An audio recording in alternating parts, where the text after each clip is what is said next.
Hello fellow Silversaints, I hope you're all doing well. My name is Ashley and this is the Library of a Silversaint when we talk all things books. I hope you're all having a lovely week so far. I've been having a very Hobbit-esque weekend and it's been phenomenal. I've really not done very much, but it's been wonderful. I'm doing lots of baking today, a lot of making tea. I'm making pie for tea and then I'm making nice fruit tart with custard for pudding. So I'm feeling very Hobbity today, so it's great. Hope you've all had lovely cozy weekends. Make sure you've got a beverage. Make sure you're cozy and comfortable, and yeah, just welcome to today's video.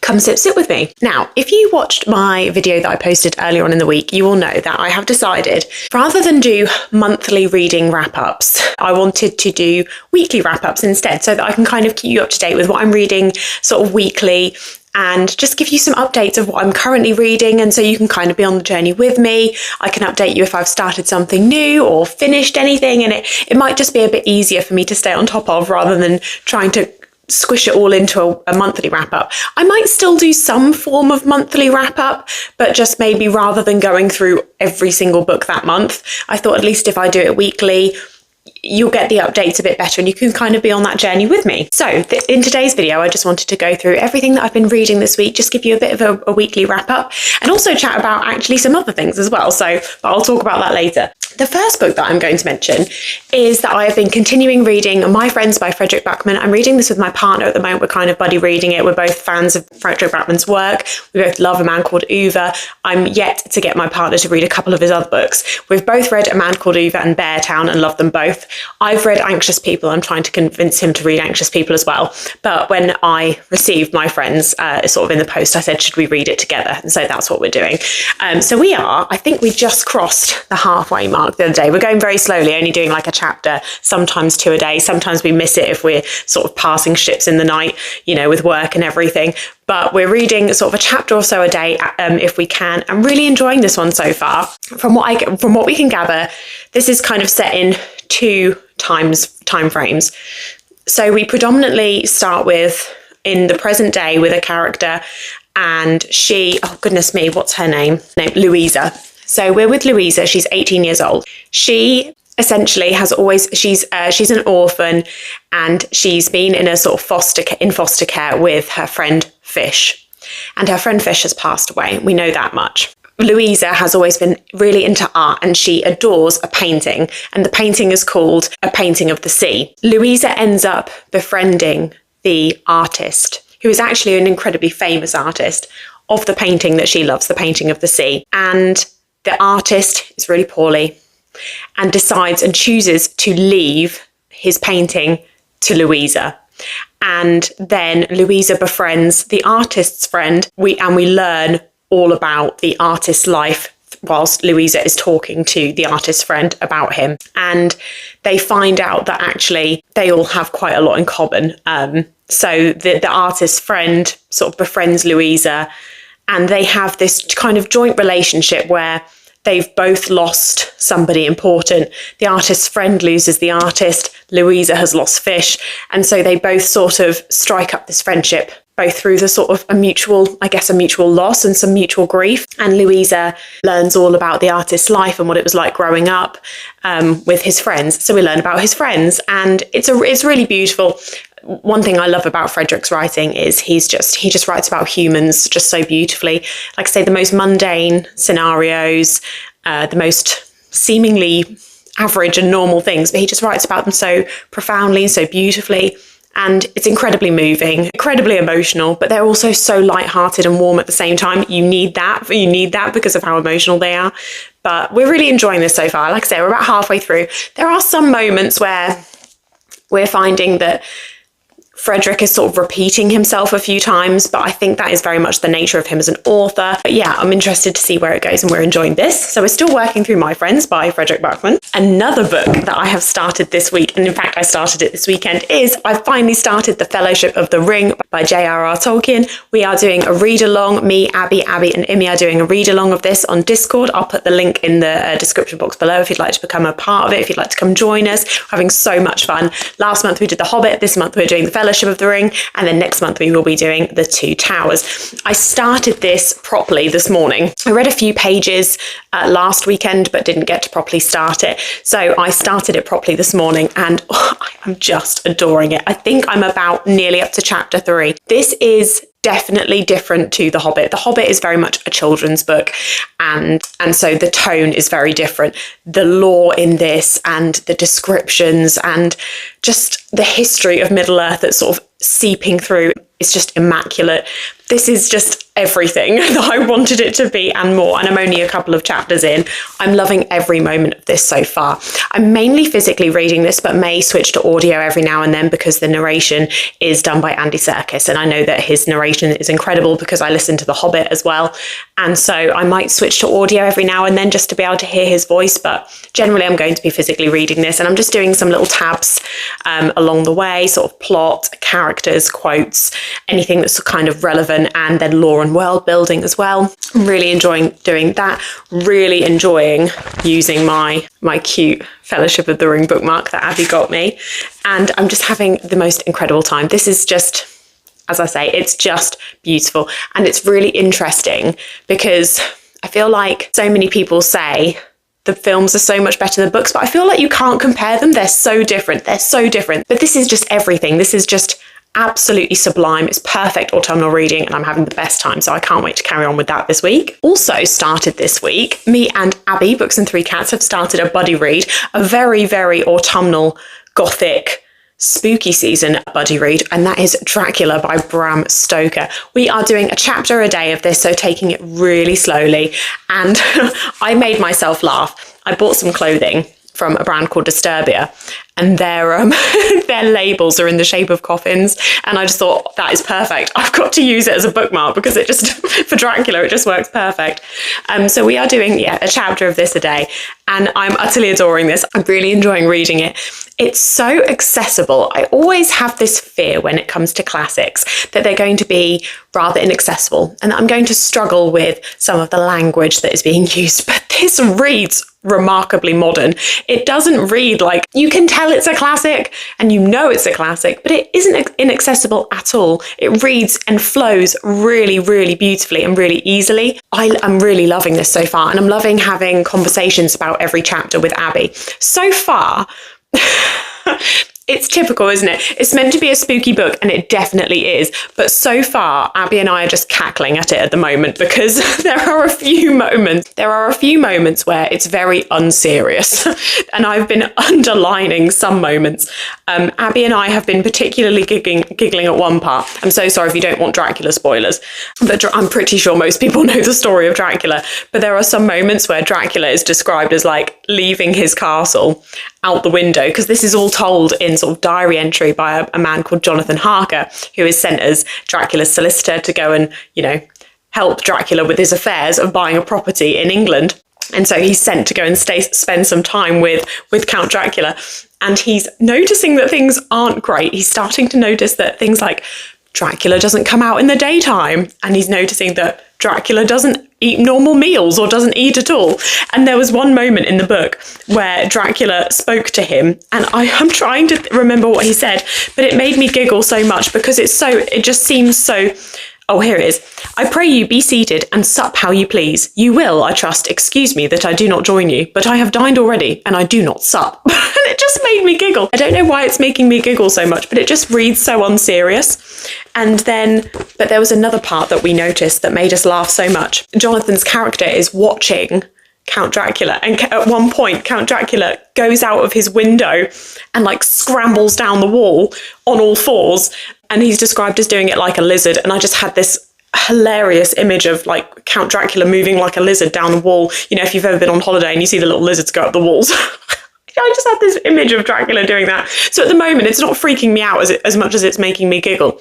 But there is definitely that sort of overarching, sort of gloomy, unsettling nature to this, where Jonathan's character is starting to sort of question his own sanity. He thinks he's starting to go mad. It's incredibly atmospheric and just very dark and misty. And we've also had the first introduction to Dracula's wives, and that bit was really spooky as well. So mostly I'm giggling at it, which I probably shouldn't be, but it is brilliant. It's really brilliant. And if you've ever been worried about approaching Dracula or any other classics for that matter, I can say that this is a good one to start with, I would say, because it's very accessible. I'm not having any trouble following it at all. And actually, I'm finding it quite funny. And I probably shouldn't say that. Maybe later I'll be really scared. But I have been enjoying sort of underlining and tabbing some bits as well, just about the sort of vampire lore, how the lore that, we kind of know as vampire lore now, sort of how it has been written in here and incorporated into the story is really interesting. So I'm really enjoying this. Abby, I'm having the best time. So thank you for buddy reading it with me. Carrying on with the vampire theme, I have also started my read-along of Empire of the Damned, which is book 2 in the Empire of the Vampire series by J. Christoph. I started the audio this week. I would love to physically read. We're back again with the US paperbacks, guys. We're back again with the flop. It's wonderful, isn't it? Isn't that lovely? Oh, maybe it's just me. I just think that's phenomenal. I have cheated a little bit and started my read of this slightly early. I'm doing this on audio first, and then hoping if I get time this month to read the physical as well and do my tabbing and my annotating and underlining and all sorts. At the moment, with the buddy reads that I've currently got going on, I'm not quite having time to go physically with this yet. So I'm just listening to the audio. But so far, absolutely loving this. We're doing it with the Discord, so there's a read along going on the Discord. Whether people are reading Empire of the Vampire for the first time, or whether they're rereading it in preparation for Empire of the Dawn, whichever way you'd like to do it, you can come and do it on the Discord. Come and join in. It's great fun. I'm loving seeing people's reactions that are reading these for the first time. It's so great. But most people, I think, are rereading in preparation, and it's just fantastic. Again, there's so many aspects, like with Empire of the Vampire last month, that I've completely forgotten already. And just reliving this is it's just the most fun. I'm having the most wonderful time, and I know I'm going to get my heart broken again, so that's fun. But I would say in the audio, I did start early. So in the audio, I must be just over halfway, because I am hoping at some point to be able to physically read this as well. I'm just kind of trying to time all my buddy reads to make sure that I'm not behind on anything. But yeah, this is great so far. Absolutely phenomenal. So I'm loving this. And then also, one of my other current reads is I'm also buddy reading. We have started Demon in White by Christopher Rocchio. So this is the third novel in the Sunita series. I'm buddy reading the whole series with Andrew from Brother Grimdark on Instagram, having the best time. Demon in White is often deemed to be from what I've seen, the favourite, the sort of fan favourite in terms of the Sunita book series. Demon in White is often mentioned as people's favourite, and so far it's not disappointing. It is absolutely brilliant. Within chapters 1 and 2, I sort of said to Andrew, we are back. This is great. It's so much fun. Our main character is Hadrian Marlowe, and he is telling his story. It's sort of a framed narrative. He is telling his story as to how he became known as the Sun Eater, because he destroyed a sun and killed an entire species, and I think over 400 billion people, I think, in order to end a war, essentially. And so he's telling his story, and so we know that he has destroyed the sun. We know that he's defeated this species, the Sealsin, this alien species. And he's now telling his story going from the beginning all the way up to the present, where we know that this has happened, but we're now finding out how he's got to this point. So we're on book 3 now, Demon in White, and there are novellas in between. I can see initially already, personally, for me, why I think some people already prefer Demon in White. And I would say also, though I didn't have any issues with the pacing in Empire of Silence and Howling Dark, I can see why other people would have pacing issues with it. There are some large extracts which are quite drawn out and they seem slow, but it's very much because a lot, from my opinion, from what I can see, Christopher, when writing Sun Eater, has put a huge amount of effort, not only into the world building, but into the building of culture. He incorporates so many aspects into this series. We talk about language, we talk about culture and history and religion and symbolism and so many aspects. And there is also a lot of discussion around sort of genetics and mutations and artificial intelligence and morality and how we I've forgotten the phrase. I mentioned it in one of my videos recently. Anthropomorphize, is that right? How humans we place ourselves on a pedestal, and then any other sort of species we try to sort of see as similar to us or different to us. And so there are so many different discussions going on, and all of that has really been established in books 1 and 2. And now in book 3, I'm really noticing in Demon and White that there aren't many of those moments at the moment. It's very much plot is it's going straight in. It's sort of kicked off immediately, like all action. And the dialogue is quite dialogue heavy. There are less sort of moments that I'm noticing where Hadrian is sort of listing his sort of inner monologue thoughts. There are less of those moments. It very much seems that the action is happening and it's very quick succession. So I think pacing wise, Demon and White is a lot quicker, which I think a lot of people automatically will sort of gel with a bit better. And I would say I'm really enjoying that aspect too. I'm finding it really unpredictable at the moment, and I quite like that. But we're having a chat about, we're doing two chapters a day at the moment and maybe upping it at some point, but absolutely loving it. It's incredible. I'm loving my Sunnita journey, loving doing it with Andrew. It's just great. It's great. And Demon and White is incredible so far, and every time I'm reading it I don't want to stop. So it's fantastic. I also finished 2 novels this week. So I finished book 1 in the Infernal Devices series, which is Clockwork Angel. The Infernal Devices series is by Cassandra Clare. It's part of the wider sort of Mortal Instruments Shadowhunters world, but the Infernal Devices is a trilogy that can be read on its own or amongst the others, but it can be read on its own, a bit like Live Ships in The Realm of the Eldlings. Like, it can just be read completely on its own. It doesn't impact the rest of the series. So I've read book 1, which is Clockwork Angel. Now, the Infernal Devices series, from obviously what I know so far, it's a YA series, and it's sort of set in Industrial Revolution London.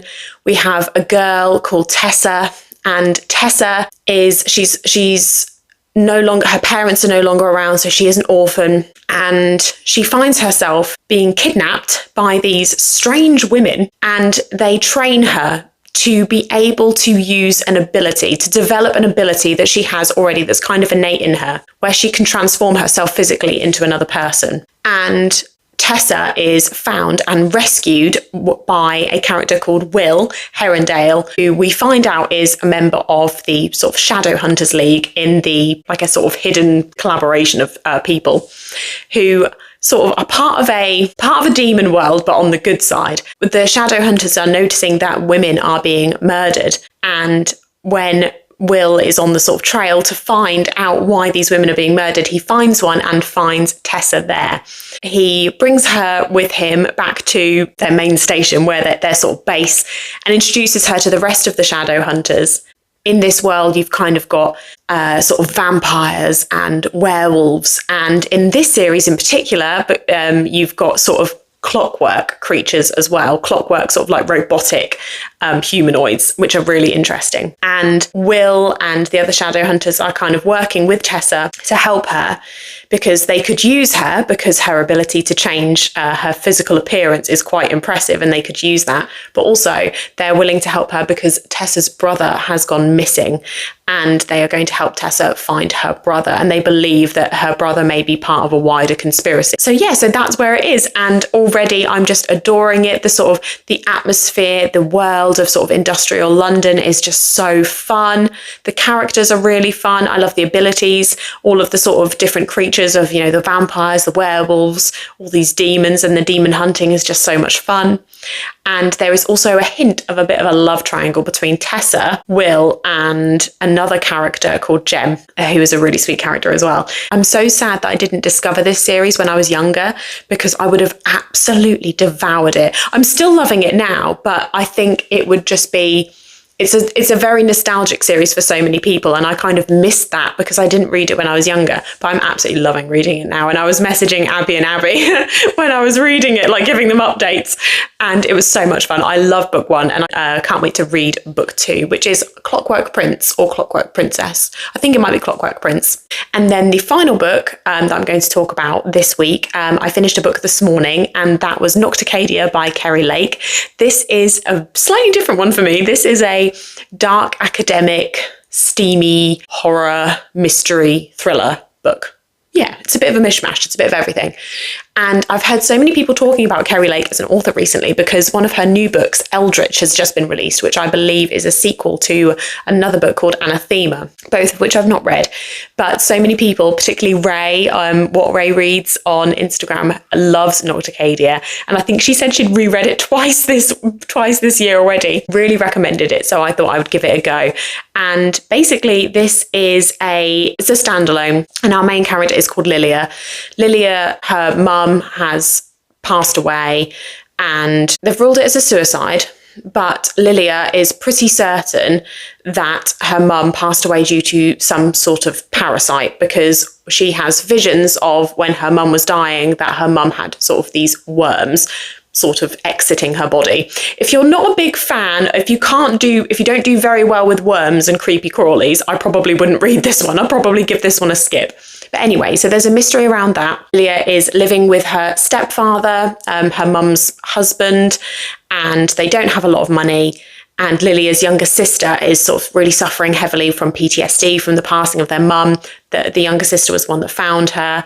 And so she is at a sort of school where she's getting a lot of mental support, which costs a lot of money. So they're both trying to, pay for her to go there. Lilia doesn't really know what her future holds. But she does a lot of writing and academic work on studying this mysterious parasite that she believes is the true case of why her mum passed away. And her paper gets submitted to a sort of very elitist university called Dracula University, and she sort of essentially wins like a scholarship to go and study there, and she does. And her whole purpose of wanting to go there is that she can learn about this parasite, or at least do some research, because she knows that this university is potentially doing research into this. And she goes and she ends up having some relations with her professor. And so there are some steamy moments, but this is very different to anything I would usually read. But what I really liked about this is that sometimes whenever I read a book that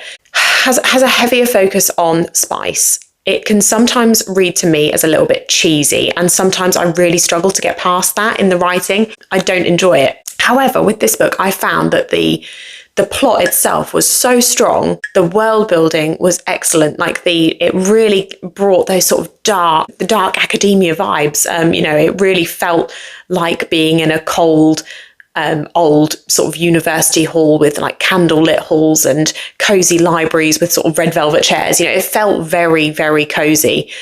In that sense, but also very not gothic, because it's not a gothic story, but it felt a bit like that. And all of the sort of the science and the biology into the parasites and the study, that was all really well fleshed out. It was incredibly well thought out, and it didn't seem silly or sort of far-fetched. It seemed weirdly logical, which I really liked, and I really appreciated the thought that Keri had gone into all of those aspects, because I think that it made the plot and the mystery have so much weight rather than just the romance side.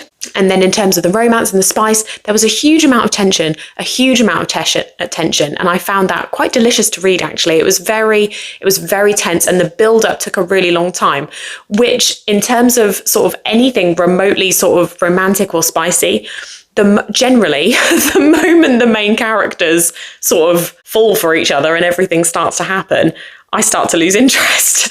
So the fact that the tension was really building up, I really enjoyed that. So I really enjoyed this book. I thought it was phenomenal, and I was frantically messaging a few people saying how good it was and how much I was enjoying it. The only thing that I would say that I struggled with was the ending.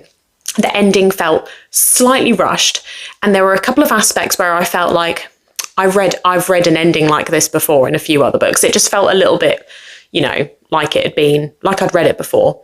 But other than that, it was absolutely phenomenal.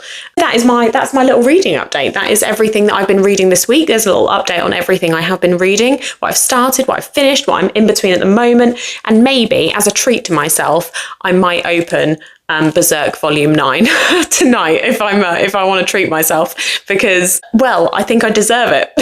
I deserve a treat. I feel like I've achieved a lot this week, so this might be my treat. So I'm going to mention it just in case I do open it tonight and give this a read.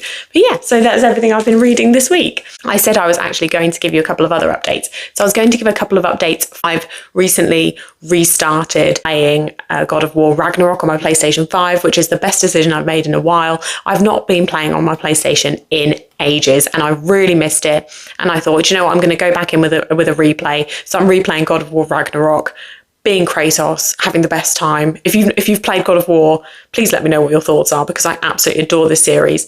And I'm also hoping to play the new Ghost of Yote game soon, because I've seen that that's been released as well. And I loved Ghost of Tsushima, so that's going to be on the list as well. And I'm also craving some Assassin's Creed replays. So maybe Assassin's Creed 2. Might have to go with a play of Ezio. But anyway, those are my other updates. Please let me know in the comments below what you have been reading this week. What have you started? What have you finished? What are you in the middle of? What are you looking forward to? Please let me know. If you like this video, please do give it a like. I would be so grateful. And if you'd like to stick around and become a firm member of the Library of a Silver Saint, then please do hit that subscribe button. I would really appreciate it and love to have you here. Thank you so much for watching, and I hope you have a lovely rest of your weekend.